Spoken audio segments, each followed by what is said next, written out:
Sharma horror stories.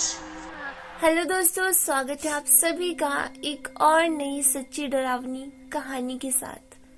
आज मैं आपको हिमाचल के एक गांव की बहुत ही मजेदार भूतिया कहानी सुनाने जा रही हूँ, जो कि मुझे मेरी नानी ने मेरे बचपन में सुनाई थी। ये कहानी कितनी ज्यादा पुरानी है ये तो मैं नहीं जानती, पर हाँ, ये बात उस समय की है जब जानवर भी इंसानों की तरह उनसे स्पष्ट शब्दों में बात किया करते थे। जी हाँ, है ना, बिल्कुल हैरान कर देने वाली बात। ये घटना है सतयुग की, और ये मेरा कहना नहीं बल्कि उन बुजुर्गों का कहना है जिनकी वजह से ये कहानी सतयुग से कलयुग तक पीढ़ी दर पीढ़ी चली आ रही है। तो चलिए ज्यादा इंतजार ना करवाते हुए मैं शुरू करती हूँ हमारी आज की सच्ची भूतिया कहानी। एक बार हिमाचल प्रदेश के एक गांव में एक माँ और उसकी बेटी रहा करती थी। समय के साथ साथ बेटी बड़ी होती है और उसकी बेटी के लिए शादी के रिश्ते आना शुरू हो जाते हैं। वो अपनी माँ की इकलौती बेटी थी, इकलौती औलाद थी, इसलिए उसकी माँ चाहती थी कि उसकी बेटी की शादी आसपास के किसी गांव में हो, ताकि वो जब चाहे अपनी माँ से मिलने आ सके। और किस्मत से उन्हें ऐसा ही एक रिश्ता मिल जाता है और उसकी शादी पास ही के एक गांव में हो जाती है। धीरे धीरे दिन बीतते जाते हैं और अब वो माँ बूढ़ी हो जाती है और बीमार रहने लगती है। उसकी बेटी नजदीक के ही गांव में थी, इसलिए रोज वो दिन में अपनी माँ के घर आकर उनकी देखभाल करती थी, उनके लिए खाना बनाती थी और शाम को रात का खाना बनाकर अपने घर लौट जाती थी। एक दिन वो लड़की किसी काम की वजह से अपनी माँ के घर नहीं आ पाती, लेकिन वो सोचती है कि वो शाम को जाकर रात को वहीं रुक जाएगी। लेकिन अनफॉर्चुनेटली उसी दिन वो बूढ़ी औरत मर जाती है। वो अपनी बेटी से बहुत ज्यादा प्यार करती थी और मरने से पहले वो अपनी बेटी से नहीं मिल पाती। वो अकेली थी और उसका घर भी गांव के बिल्कुल बाहर था। तो जो लोग उसके मरने के टाइम वहां पर थे, उन्होंने सोचा कि आज इसकी बेटी तो यहाँ आई नहीं है, इसलिए अब इसे जला नहीं सकते।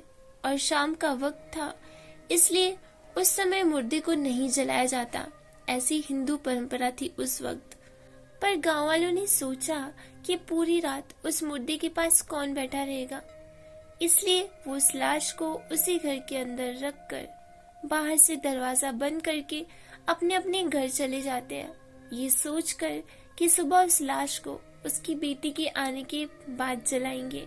जैसे ही रात होती है, उस मरी हुई औरत की बेटी उससे मिलने वहां आ जाती है। दरवाजा बंद देखकर वो हैरान हो जाती है कि आखिर उसकी माँ इतनी बीमार होकर घर बंद करके आखिर कहाँ चली गई है।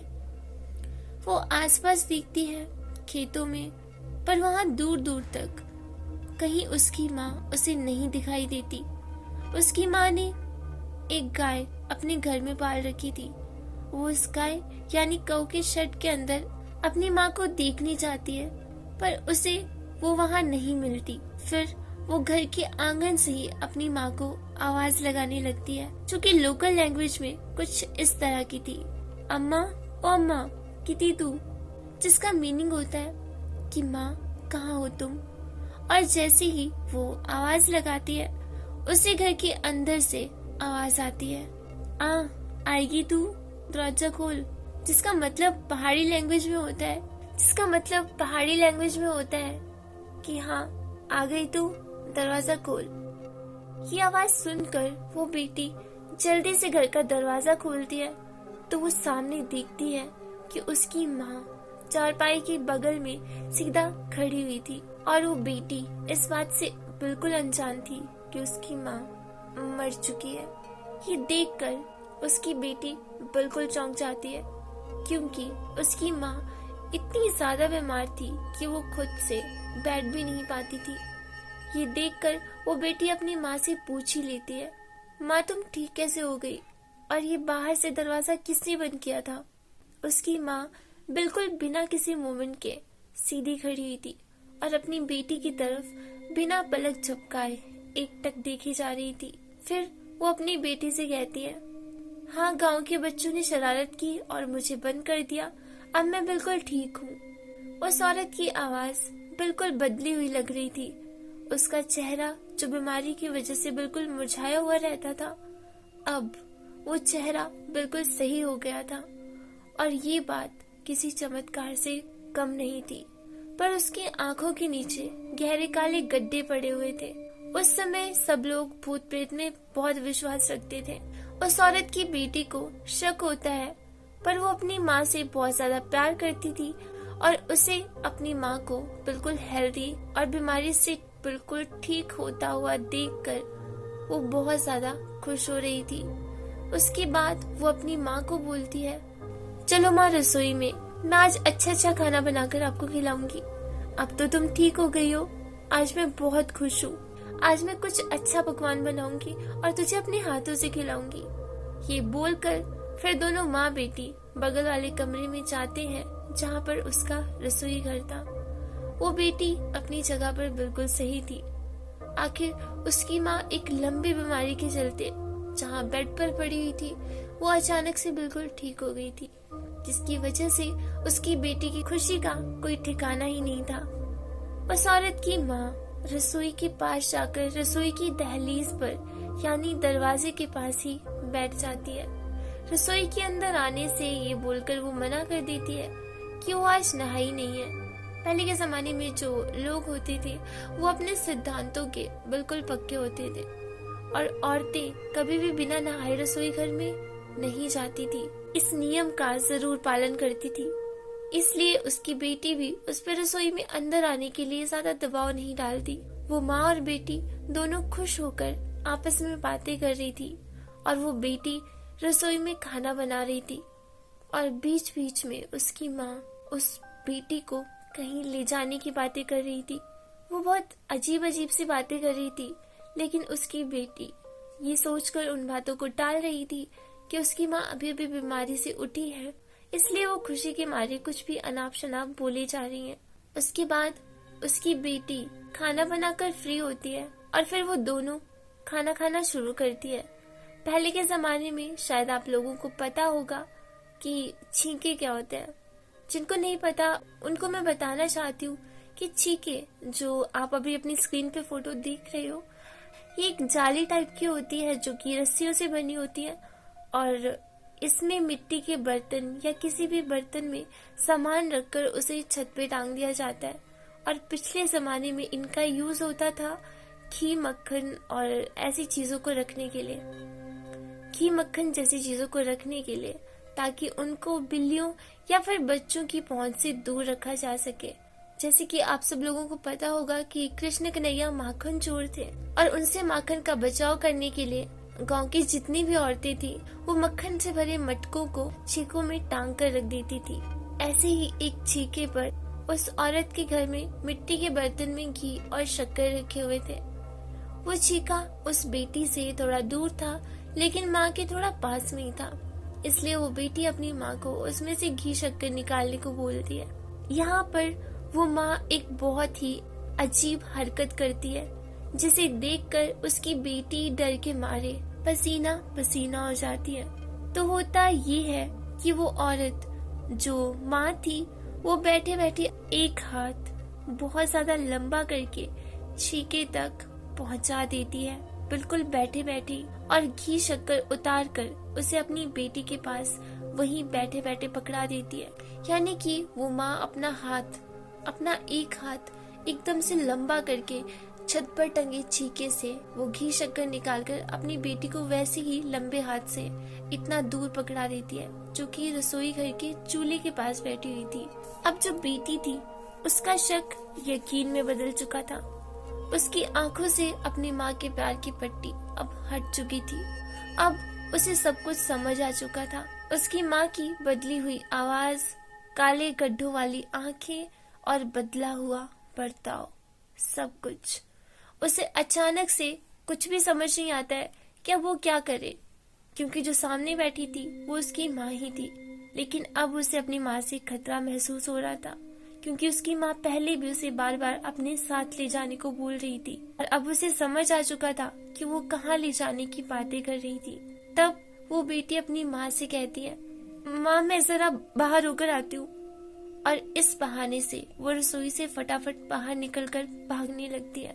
उसके हाव भाव देखकर उसकी माँ को पता चल जाता है, क्योंकि वो तो अब एक प्रेत बन चुकी थी, कि उसकी बेटी वहाँ से भागना चाहती है।